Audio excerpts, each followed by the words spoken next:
everyone. Welcome back to I See What You're Saying, the Disciplined Listening Podcast. I'm Michael Reddington, and today it is my pleasure to welcome our next guest, Zoey Charif. Zoey leveraged her degrees in criminology and data analytics to help author the book, Love, in Fact, Can Be Calculated. You heard that correct. It's going to be a very interesting conversation today.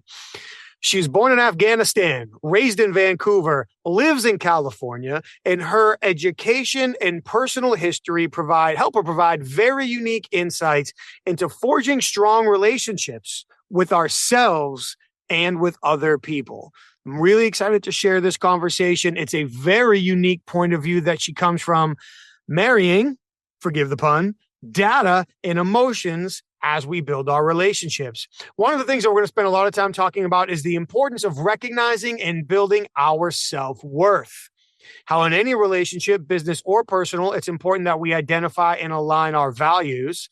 As we just mentioned, balancing those rational and emotional decisions, and her formula for how she can calculate the probability of successful relationships. It really is a great conversation. I appreciate everybody joining us today. Please, while you're here, just take a quick moment, like the show, share the show with your network, subscribe to the show when you know the next episode drops, and please leave us your feedback. We would love to hear from you. Thank you. And while you're online today, take just a quick moment to check out our sponsors. Head over to humantel.com. That's where you can learn how to identify when people's emotions are likely shifting by recognizing changes in their facial expressions and body language. I highly recommend it. I've done it all myself. You can check it out at humantel.com and enter the code INQUASIVE25 for 25% off the training of your choice. For the professional interviewers, please head over to certifiedinterviewer.com.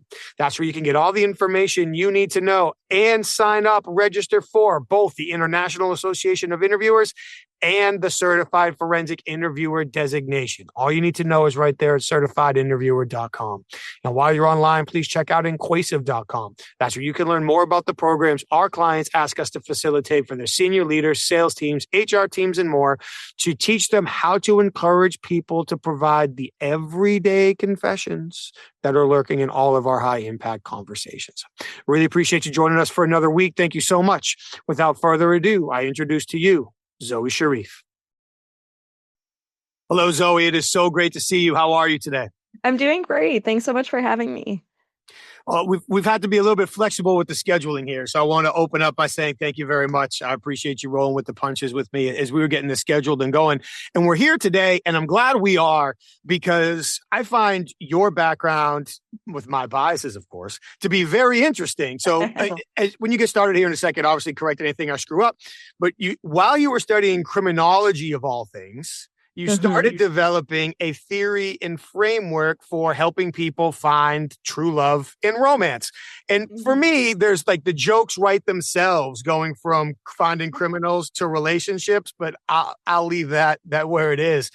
But as we were talking before we got on, I've had the privilege of becoming a friend with a forensic linguist who, among many other things, studies suicide notes. And one of the sets of control documents that she used to study the veracity of suicide notes was love letters. So with that as a little bit of a background for me, and then seeing how you started this when you were studying criminology, I thought it was a great way to set up a conversation. So that's enough for me rambling. I'd like to start off by asking you, to the degree that you're comfortable sharing your framework. I mean, I don't want you to give away all your secrets, of course, but how can love of all things be calculated? Okay. High level, you can't fall in love with someone that you don't think is a match or admire them. So there are calculations behind that. There are calculations in terms of how you can determine where you stand and where they stand. If those two numbers are a match, you're likely going to stay in that relationship. The best relationship is when the partner is just a few points above you. The magic number actually is 4% above you. So there are ways to do these calculations. They're mostly based on self-worth, they're based on values, and they're based on what you find attractive. So there's a very strong subjective component to it.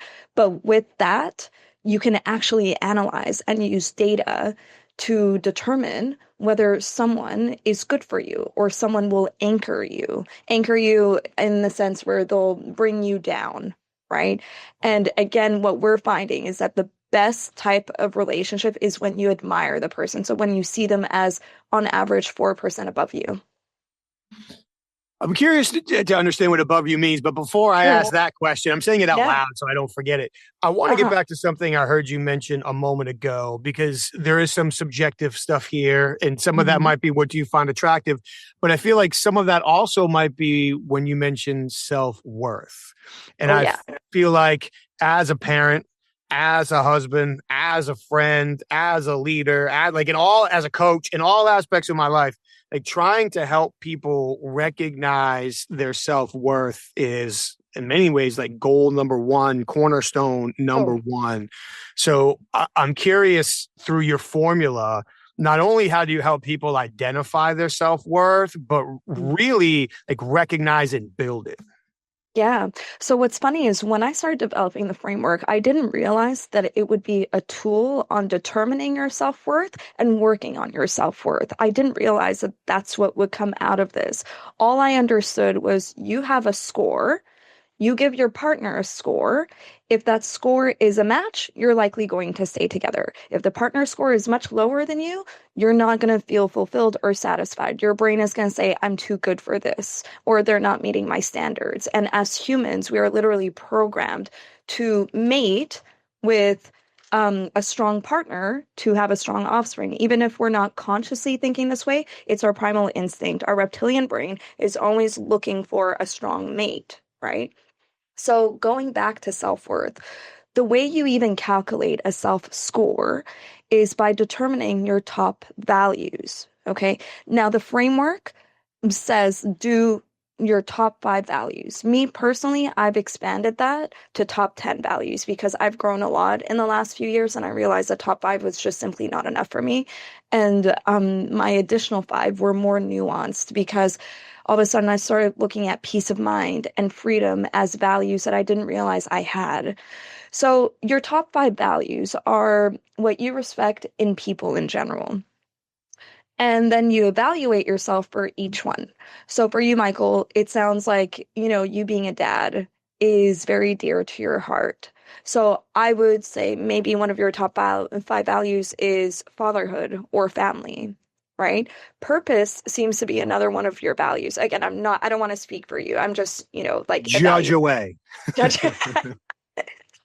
So we've got purpose, right? Now, I'm not picking anyone's values. It's up to you to pick your top 5. And then it's up to you to grade yourself for each one. The average self score for men is 73%. So when you give yourself a score for all these values, you tally up that score, you get a percentage, right? On average, men hit 73%. On average, women hit 76%. Okay, so that's the baseline.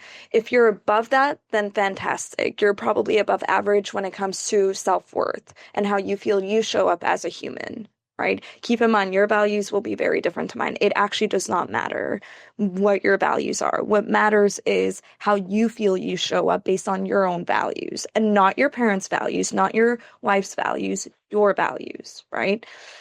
And then, yeah, so when you tally up that score, you should get a good assessment of where you stand with self-worth. That score is everything.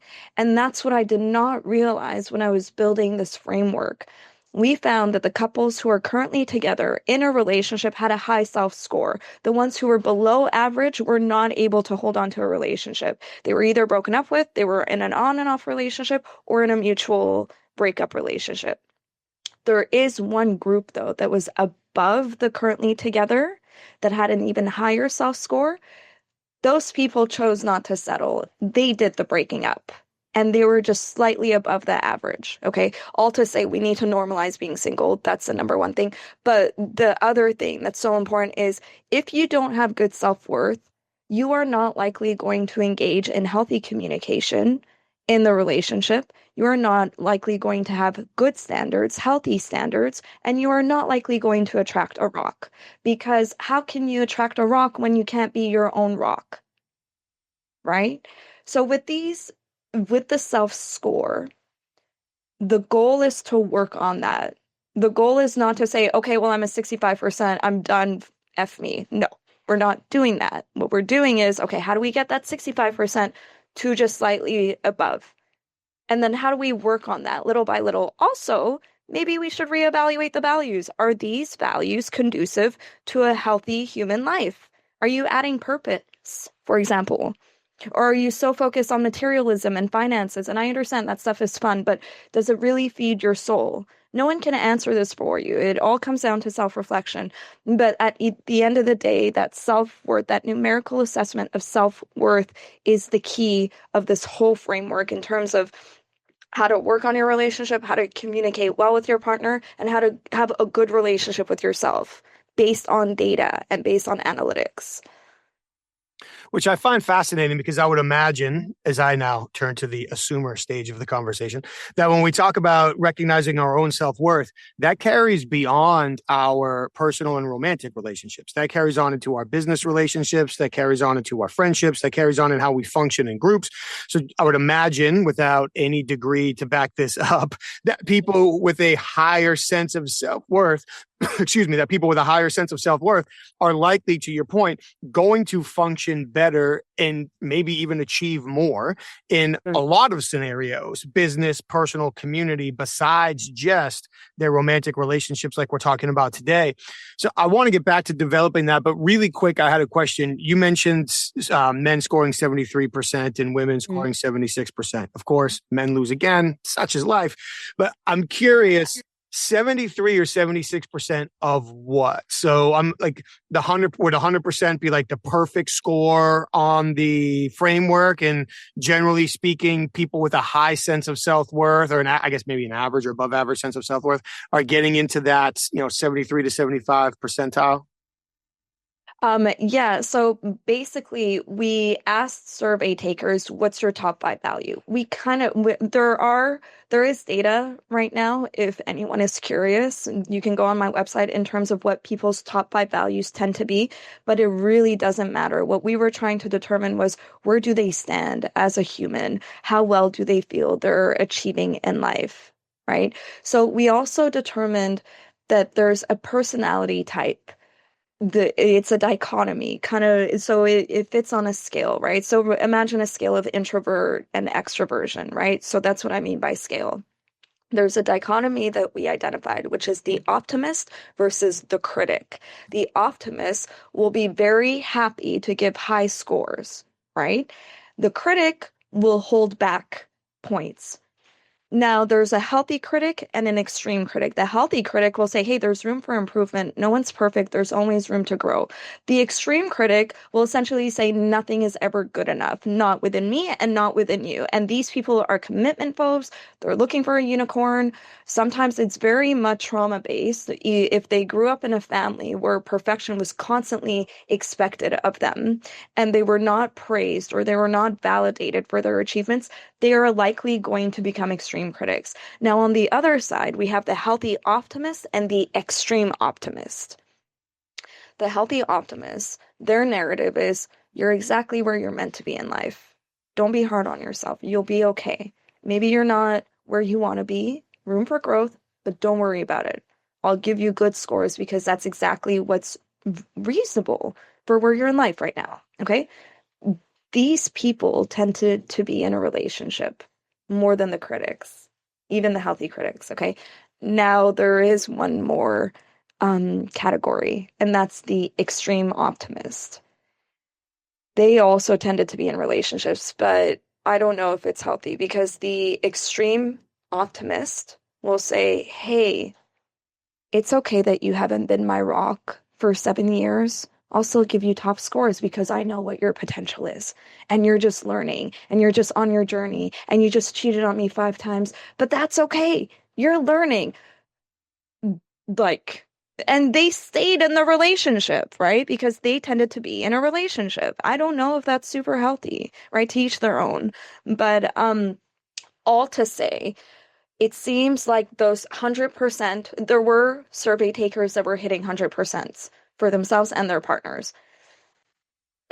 You know, I don't want to judge. I just don't know how realistic that is, or if that's healthy. Personally, that's how I feel, right? The healthy optimist, I think that this is the healthiest one. Healthy optimists will likely be above the average.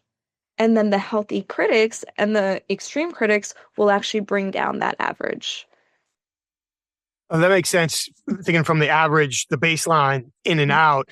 And that kind of answers one of the things I was thinking about earlier was in some of these, it's for people like in a business background, you ask somebody to score themselves in a review Mm-hmm. and they come back with all fives. And maybe they're great, but are they really all fives? Or you get somebody who comes back, they're actually like a really good performer and they come back with all twos because they're just killing themselves, even though they Yeah. shouldn't be. So the same type of optimist and critic, either healthy or extreme, again, I think applies in and out of relationships on both sides.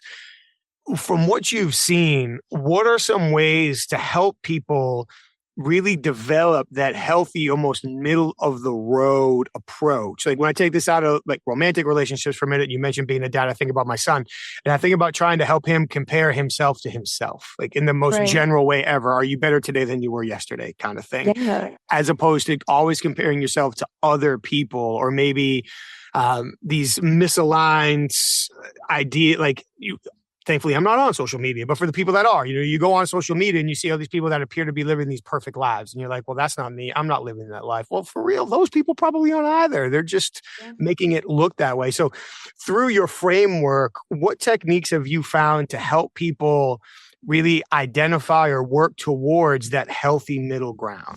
Yeah. Well, first and foremost, self-awareness is the most important thing. So I have questionnaires that people can fill out to find out where they stand. If you're a healthy optimist, I think that you're exactly on point. I'm actually a healthy critic, right? I think there's always room for improvement. I don't give top scores. They're not as likely to be in a relationship, but obviously it's not impossible for them, right? I don't want to say that if you're a healthy critic that you're wrong, but it's just there's room for improvement, right? It just comes down to that. Um, if you're an extreme critic, I would recommend and challenge you to just kind of do a bit of a deep dive in terms of why you feel like nothing is ever good enough. If you feel like you need to be a unicorn, if you feel like you're looking for unicorns, and the sad part is that when extreme critics do go into relationships, ooh, they will really tear their partner down. Every little thing is an issue. Every little thing is why can't you do it better? And even if they don't verbalize it, in their body language it shows, in their face, in their like, cringy face, like, and they're not, and then you just are tiptoeing around them and you feel like it's not good enough. And then that's going to affect your self-esteem in the long run. It absolutely will. I have come across certain cultures that tend to be more extreme critics than other cultures, right? So sometimes it is a cultural thing because, especially me as, a brown woman, like our parents were a little hard on us, right? So I definitely think that I've had moments where I was an extreme critic, but then I chilled out a bit and told myself, hey, I don't need to be so hard on myself or on my partner, right? We're doing just fine. So first and foremost, I think it's like just getting the self-awareness. But Michael, for you and your son, I don't know if there needs to be an age in terms of listing out your top values. Like, it doesn't need to be reserved for adults. Ask your son, and I've never tried it with kids, so I actually don't know, but ask your son, I'm sorry, what's his name? Gabriel. Gabriel. Beautiful name. So ask Gabriel, Gabriel, what's important to you? Like, do you like sports? Do you like friends? Do you like good grades? Do you like um purpose? I know he's so young, so he might not know what purpose is, right? But it's okay to kind of train them. Like what makes you so happy that you don't even pay attention to how much time you're putting in it, and it just makes you want to jump out of bed? Is it your teddy bear? Is it mom? Is it dad? Right?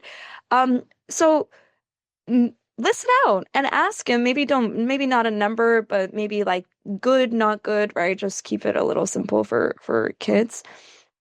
Ask him, how well do you feel you're doing in it? and then he'll answer you, and then you guys can create an action plan or a game plan on enhancing that. If he feels that sports, for example, is very important to him, can you maybe, add more sports sessions or maybe give him more variety in sports, right? If he finds that good grades gives him a boost of confidence, excellent. How can we work on that? So I don't know necessarily that this is reserved for adults. I would actually highly encourage. And then hopefully at that point, once he understands what's important to him, the comparison won't even matter. It won't. Because there are so many like elements that he's hitting for self-confidence that he'll go to school and think it's okay that, someone else has a better grade than me. I'm working towards it, right? I had an awesome tutoring session yesterday and I feel more confident. It's okay that my classmate has an A plus and I just have a B plus. Who cares, right? So I think nurturing your lane is really the goal here. Who cares about their lane? And that's something I even tell myself, and I'm 39 years old at this point, right? I tell myself and I write affirmations about my lane. I don't care about other people's lanes. I can be happy for their lanes, but I don't want their lane. I want my lane, my values, things that suit me. And again, I think it would be an excellent exercise to do with Gabriel. Well, that's a great point. And as I was listening to you go through that, obviously I was thinking about him, but thinking about it from like a business and a relationship perspective as well. And I think you cut yourself off from saying something pretty awesome too. And you mentioned it before, but it's that what feeds your soul. And Yeah. I probably can't say that like you said to a kid. Like, what do you mean? What feeds my soul? Oreo Yeah. cookies? Like, is that what does it? But when you think about like our values, what's really important to us, I think that's a great way to say it. What feeds our soul? So I appreciate that. You've mentioned values multiple times. That was a huge part of what you just talked about. I'm curious, as you look at your formula, do you see values? This is going to be a compound question, which I shouldn't be asking, but I'm too far down the road. So here we go. You're fine. Do you see values that both match up really well in partners and values that repel each other? So if I know you said values can be unique to individuals, but if I have value X, value Z is never going to work. But if I have value X, then value Y is a great match. Yeah, that's a great, great, great question. So we asked our survey takers what their values were. We didn't ask their partner what their values were. So we don't have the data to know whether two values were a total mismatch. But I will say there are some things that are a little obvious. Like if one of your values is materialism and um you're matched with someone who values, I'm trying to think of what They're the more opposite. sentimental. They're See, that's the thing. For me personally, I can be both. Like I enjoy my material. I like my that's fair. watch, right? But I'm also deeply spiritual. So I'm trying to think whether two values can be on complete opposite ends and not work. I'm literally a living contradiction. So I don't know necessarily that there are two values that is like this is so far apart that it won't work. But I will say that if we have five mismatched values and no overlap, I don't know if that's going to work. In fact, when we compared, men and their partners and women and their partners, there was a lot of overlap. Sorry, not with their partners. Sorry, I mean men in general and women in general. There was overlap. Like for example, the number one across the board, including all ages, was dependability and reliability. Everyone wants a rock. That's the number one goal that they want, right? The number two was communication style and manners. Now, where it differed between both is women tended to look for more financial choices in their partner, whereas men tended to value education more. So I think career was also an overlap from memory. Again, everything is on the website. You guys are more than welcome to check it out. But yeah, so I would think that if those top five values, if they're not aligned at all, I don't see it working. But at the end of the day, it doesn't even matter if the values are aligned. What matters is the score. So maybe they do have very, very different values. So let's assume, Michael, that my husband and I, we have completely different values, right? I have my top five, he has 5 completely different values. But what if he fits my values very well? He just doesn't realize it, right? Maybe career is not one of his values, but he's doing so well in it, right? So I'm going to give him top scores. Again, I just don't think it's, sorry, I'm like rambling. So No, you're good. You're good. That's what this is for. No, but I yeah, appreciate you walking through that. And to your credit, like, we didn't go through any, like, we're just talking. So none of this was like pre-planned or shared. So I appreciate you walking through it with me. And I think you raise a good point that we don't need to have the same values, but we likely need to have complementary values, at least to a large degree, with our partners in order for it to work out long term, for us to live together and raise a family together and go through life's ups and downs and roller coasters and all of those things together. Everybody that's been in a long-term relationship knows that it's not easy, and it's something that is full of plenty of great times, but we have to work through everything in between those as well together. When you talk about the score is what is most important, is that score driven purely by how we see our values? What other contributors go into making that score? yeah. So there are two components actually. So values is the main one, and that's how you evaluate your self-worth. But the way you evaluate your partner is not just based on values. There's another component, which is the top 5 trait preferences. A trait preferences is not what you think you like or what you wish you were drawn to. It's what you have a pattern of being drawn to. So in this group and category, we start to include all those things that we don't like about ourselves that we happen to attract, right? Like emotional unavailability, right? Sometimes it'll be a very destructive trait, like maybe the bad boy, bad girl type where you just can't help it, you're just drawn to it, right? So when you evaluate your partner, you average out the partner values score and the partner traits score. Now, some people are more traits focused. In other words, they tend to be more emotional and they tend to look for attraction more than lifestyle compatibility. Other people are more values focused. They tend to look for more compatibility than real attraction. We found that the best, not the best, but the people who are currently together tended to lean on traits. So first and foremost, attraction was more important, and then they would take into account absolutely values. Now remember the scale and dichotomy we were talking about, right? There's another dichotomy that we identified, the practical versus the emotional. There's the healthy emotional. This is when you're leaning towards traits.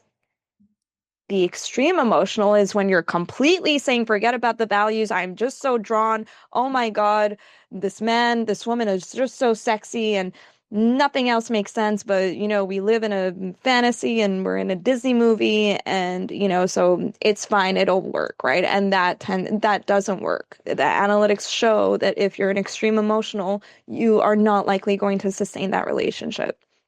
On the other side, we have the healthy practical. So this is someone who leans towards, or not leans, but they find values to be slightly more important, but they still pay attention to attraction. And they still will not say, oh yeah, I'm just going in because the check boxes are filled and therefore we're good, right? They won't do that. They're going to want some chemistry, some attraction. Then we have the extreme practical. If you are so goal driven in life and you're like, all I want from my life is to have 5 kids, big house, my career, PhD, whatever, right? And you're like, and I don't care who I partner with. I just want that partner to help me achieve those goals and want to achieve those goals with me. I hear that. I don't know how healthy that is. In fact, the analytics are showing that that's also not sustainable. You're not likely going to be in a long-term relationship with that mindset. And yeah, I mean, you may be unfulfilled. Of course, everybody has different personality types. Some people are just naturally not as emotional and they can be quite logical. And if that works for them, great. If it works for their partner, also great, right? But the analytics are not showing that. The analytics are saying that if you are too goal driven and values focused and lifestyle focused and not emotionally drawn to your partner, you likely will not last. So I just have to recognize that the analytics are telling me it's bad to be logical. Like, so I just think it's Fully funny. logical. Yeah, Yeah, I I know. just think it's funny that like the numbers are telling me to stop thinking by the numbers. So like, I just want to call that out that I think that's pretty funny. Yeah, But I can see the so truth in right. that statement. I am somebody, confession time, who probably can be accused of being a little bit too pragmatic and a little bit too logical at times. So I'll wear that. I'm guilty of that for sure. But for trying to find that emotional balance with the logic, I would imagine again, like you said, everybody's different. Everybody wants something different in their partner. Everybody sees something different in themselves. But my guess is to go back to analytics and logic, which is now going to be my most entertaining part of this conversation. So thank you for that. Is trying to find that balance between, maybe I should pose this as a question. With what you've seen through your research, is there a general balance between logic and emotion that is more healthy? Like, is there some place where we find that balance to better suit relationships? Yeah, it's the healthy emotional. They tended to be in a relationship. So if you're just slightly leaning towards traits or even just down the middle, um, that for it tends to be the personality type that works the best. But I want to share a story of mine. Please. I used to be an extreme emotional. So I was not values focused enough. And I was all about the enthrallment, all about that dopamine hit, all about the magnetism, right? And that was a very immature way, at least for me, to look at relationships. Because if I'm not comparing values and I'm not asking myself, is this person showing up as a rock for me, which is my top value? Well, then are they going to be healthy for me? So I was an extreme emotional. I was hardly looking at values and mostly looking at the magnetism. And then I got hurt. So had my heart broken. My brain did a pendulum swing all the way to the other side. And I became a healthy practical, bordering on an extreme practical. Okay. Here's what I mean by that. I started dating someone that I was not in the beginning necessarily attracted to. I waited. I waited to see if the attraction would grow. And it did. It did. Now, my question to me is, did I force that or was it familiarity? Because this person did not fit my typical trait preferences. I just waited to see if eventually he would, because the values were a perfect match. And yes, the attraction grew, the familiarity grew.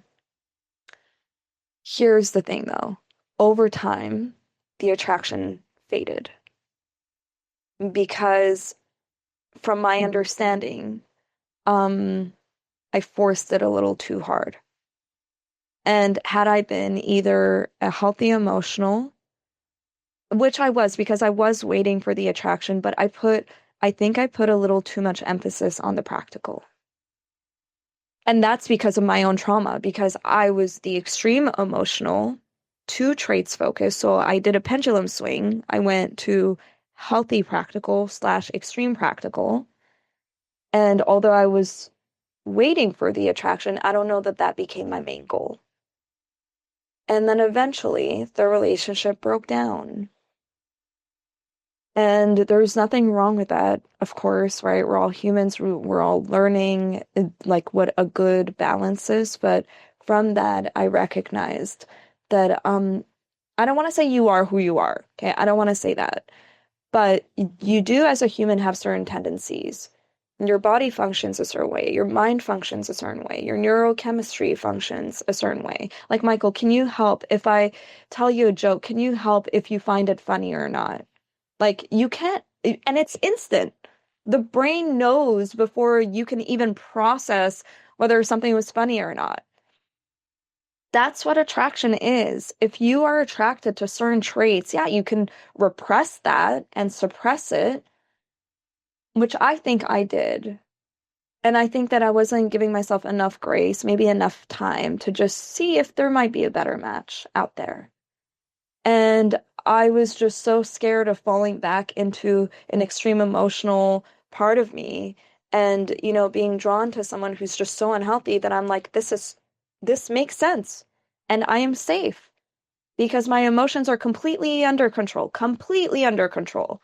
Which again, I don't know if that's super healthy because if they are very much completely under control, the question is when you fight, are you really going to put in that much effort towards it? If they do something that really bugs you, are you really going to put your best foot forward and want to communicate with them? Or are you just going to be like, fuck it? Mm. If you're in a position where you're like, I'll take it or leave it, that's probably not healthy. Take it or leave it is very much like, okay, my emotions are not in this. And I think that over time, I became I'll take it or leave it mode. So, yeah, all to say, know who you are. Know who you are. If you fall under any of the extremes, that's where it needs to be checked.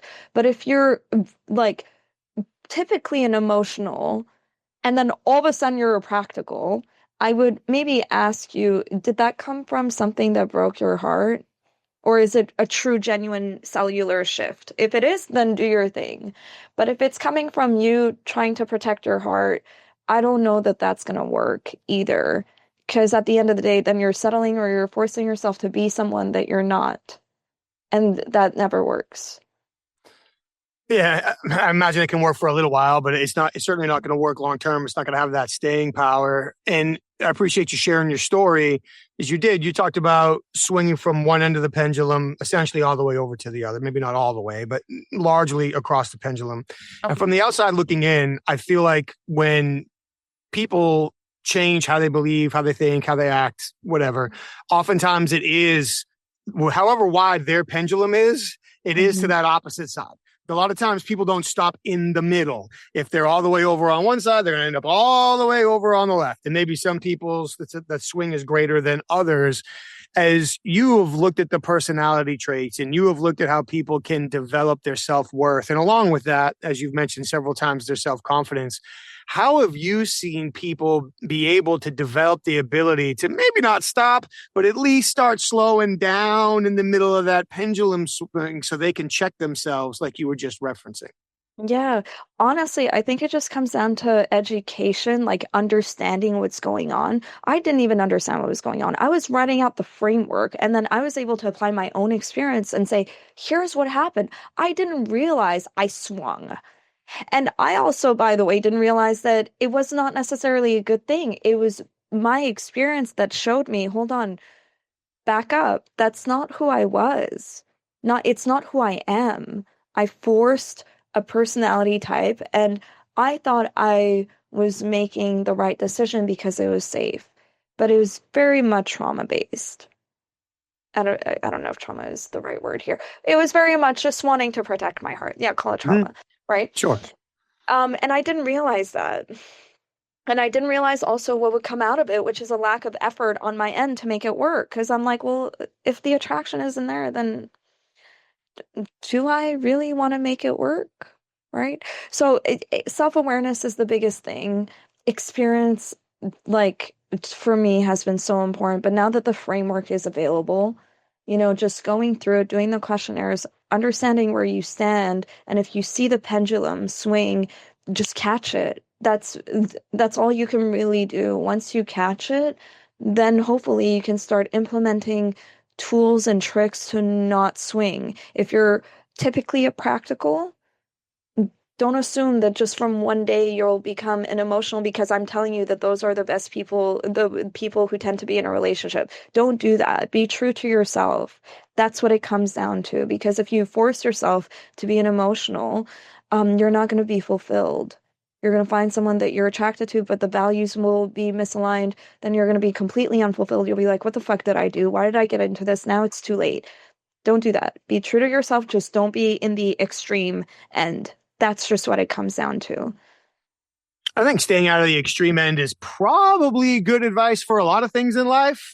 Maybe being dead center down the middle probably isn't exactly where we want to be all the time either. That might be the over pragmatic and logical guy. So that's probably not a great place to be. But certainly on the extreme ends of really anything is probably a real dangerous place to be as well. And you continue to mention self-awareness, and I wish there was like a playbook that we could just give people and say, this is how you develop self-awareness, because so much of it is, how are you willing to look at yourself? How are you willing to look at yourself and the world around you? To your point, are you being healthy critical? Are you being an extreme critic? Or are you just so blinded to everything going on that I just feel perfect and I feel great? Or maybe I'm just ignoring the things about myself that need work or aren't so great because it's uncomfortable to be there. So I think we've all been in a room with people who just completely and totally lack self-awareness. And it can be a tough place to be sometimes. But I have to also think that a lot of this applies not just to relationships, but friendships and social circles. And it applies to jobs and career choices. And if we have a greater level of self-awareness, if we understand what values are really important to us, if we can find ways to balance the need for that emotional excitement with meeting values at different stages, then I would bet we're probably making better career decisions. We're probably making better social circle decisions. We're probably making better romantic relationships decisions. Not perfect. The only way we're going to learn is to make a decision and say, well, maybe that wasn't right. I'm going to have to learn from that one too. But I would imagine what you're talking about here through your framework really carries across the board. 100%. And here's the beauty of it. Although the people who are currently together had a high self-score, there was just one group that had an even higher self-score. They chose not to settle. So if you have a social group, exactly, there's no reason why this framework can't apply. Pick out your top values. Pick out your top 5 or 10 values for what you wish to see in a friendship. You are likely going to be happier not settling for a bullshit friendship, excuse my language, than being in something that doesn't fulfill you, and again, will likely just bring you down. In fact, there's a chapter in my book there's a section called distortions, what happens when the scores are distorted, right? And there's one category that I identified, which is the black hole. This is a person. This is someone that you're constantly around, and for whatever reason, they either chip away at your score for real, or they give you the perception that your score does not deserve to be as high as it is. So chipping away, for example, right? Let's say you work really hard on your financials. You work to save your money because you have an end goal in mind, maybe purchase a house, maybe go travel, whatever, right? And you see this friend over and over again. And every time you see them, it's like you're splurging. They know you have all these goals, but they're still convincing you for whatever reason to splurge, either they're aware of what they're doing or they're not aware. Black holes are not necessarily malicious, but what is happening is every time you're with them, you're taking away from your own self-score. Now, there's an even more dangerous type of black hole. These are the people that poke at your self-esteem, where they make you feel that your career that you're so proud of is actually not where it should be. Right there. So again, the overlap with the extreme critic here. The extreme critic is an absolute black hole. And they will make you feel down. And the best way to identify this person is literally, how do you feel after you leave them? Do you feel like shit or do you feel good? It just comes down to that. Yeah, one of my mentors, Jeff Duden, likes to say, show me your friends and I'll show you your future. Oh, yeah, exactly. Exactly. Are the people that we're choosing to hang around professionally, personally, romantically, are they aligned with what is truly important to us? And that can be, at any given moment in time, that can be tough to discern. And there could be competing pressures at any moment, either within us or in the context around us, that feel like they're forcing us to make different decisions. And I imagine it's a constant battle for many people. You mentioned noticing some cultural differences in some of the results prior. And I want to be extremely respectful in how I bring this up. But I believe if my research was correct and I was preparing for the show, your family's from Afghanistan and Yes. you've lived both in Canada and the United States as well. And Australia and Thailand. Okay, well, there you go. So you've got some cultural experience yourself.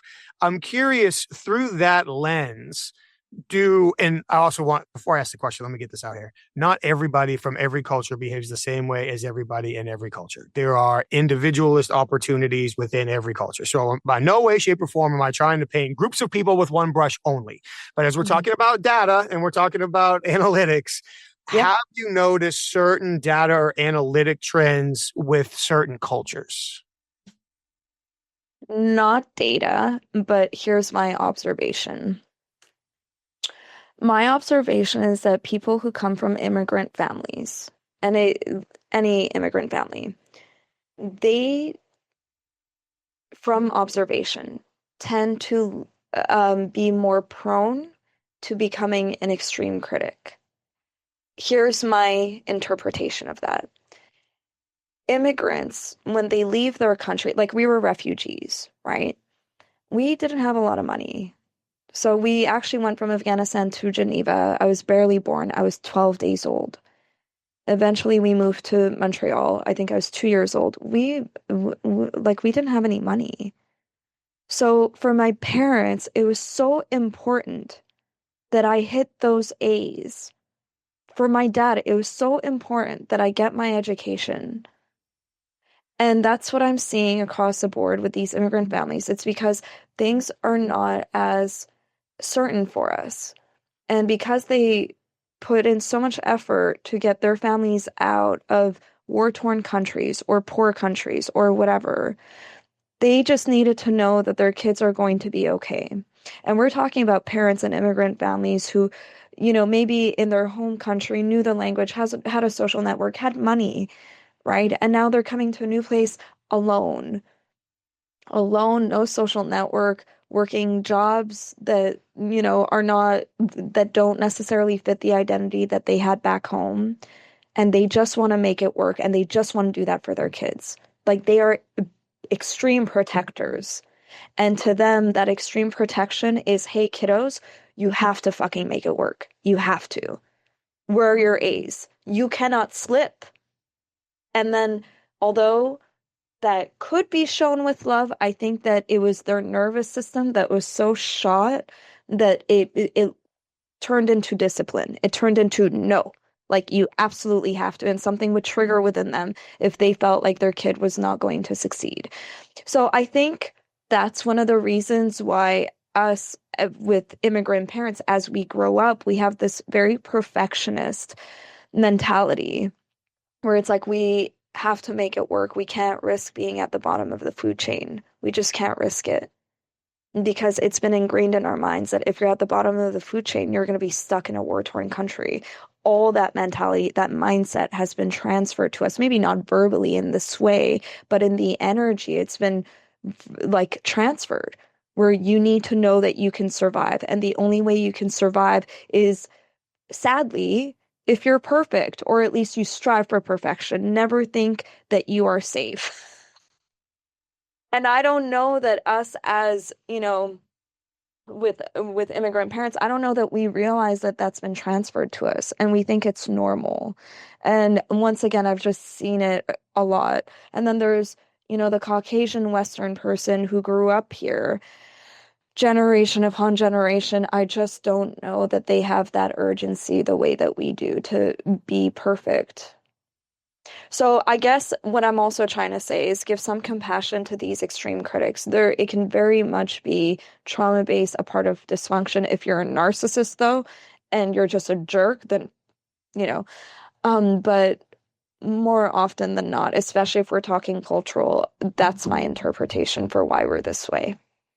I appreciate you sharing that. Thank you. It creates paints a very powerful picture. And there was something in there that you said that I wanted to circle back to when you were talking about immigrant parents and their nervous system being shot. That when you talk about giving extreme critics grace, another guest that we'd had on the show talked about trying to understand that people do the best they can. Generally, people do the best they can given their experiences and their mentors. Yeah. And if somebody has been through these very tense, very traumatic, I haven't been through it. So again, I want to say this respectfully, but like do or die moments and decisions, and often multiple of them. And if you have a family with you, what's the impact, not just on yourself, but on the other people as well. And all of these things that taking that context into consideration is very important with others. And like you've talked about many times today, also with ourselves. So I think that's a very important perception.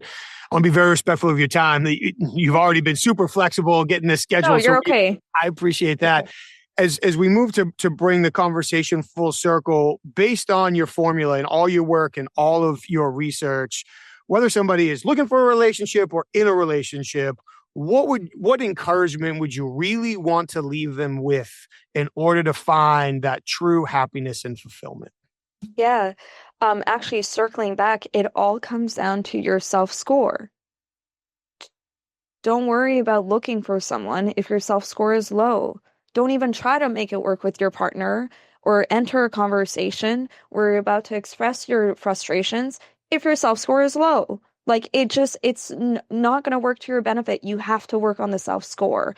If your self-score is strong and you show up for your own standards and you show up as a human that you want to be, that conversation with your partner or with the new person that you're looking to date, trying to date, will go so much smoother. And trust me, if they are not a good match and they're not fitting your standards, you won't even bat an eye. And you'll be like, not for me. I'll just wait. The best person, not the best person, the best situation is when you're not choosing not to settle. That's what it comes down to. And for the people who are currently together, they admire their partner by 4%. Ask yourself if you're with your partner, do the formula and see where they stand. If they're even 5% below you, the analytics showed that those tended to be an on and off relationship. So ask yourself, A, are you being hard on them? And if you are, check that. Are you being an extreme critic, a healthy critic? Are they trying? Are they putting in effort? Is effort one of your values, in fact? Because if it's not, it wouldn't hurt for that to be one of your values. Effort is beautiful. A lot of humans don't do that, Very right? true. Yeah. So all to say, full circle, the partner score is actually fully irrelevant if you have a low self-score.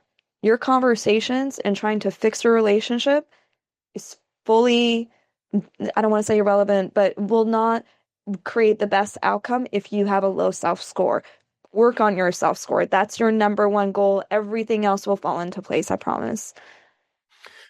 That makes sense. You talked before, it's hard to find someone else to be a rock for us if we can't be a rock for ourselves first. So working on ourselves before we work on anybody else sounds like the great place or the right place to start really in any relationship. Start building our self relationship first. I Yeah. really appreciate all your time and your expertise and your experiences that you shared today. Thank you so much.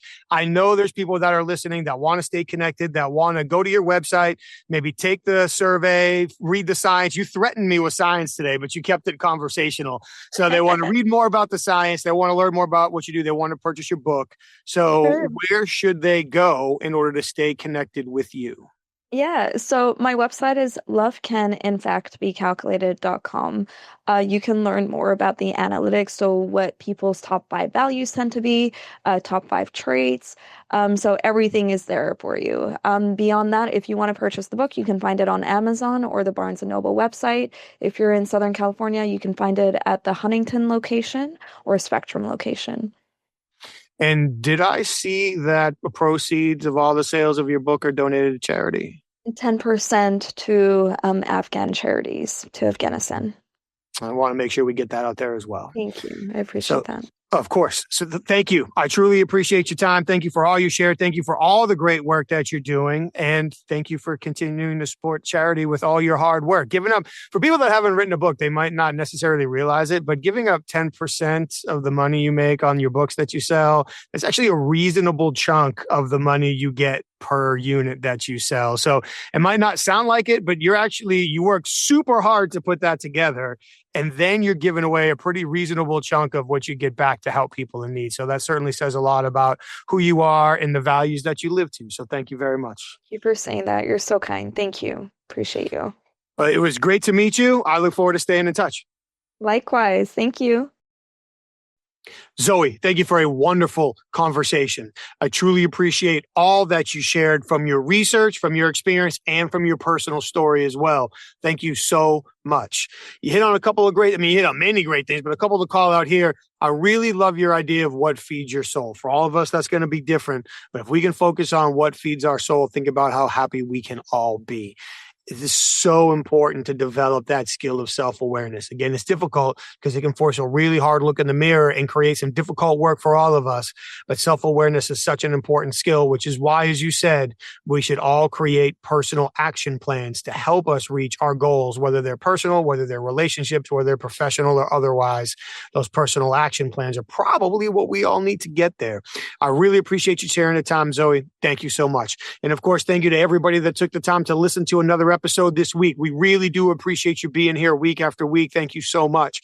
Please, before you go, take just a moment, like the show, subscribe to the show, share it with your network, give us your feedback. We would love to hear from you. And before you get off the internet for the last time today, take a moment and check out our sponsors. Head over to humantel.com.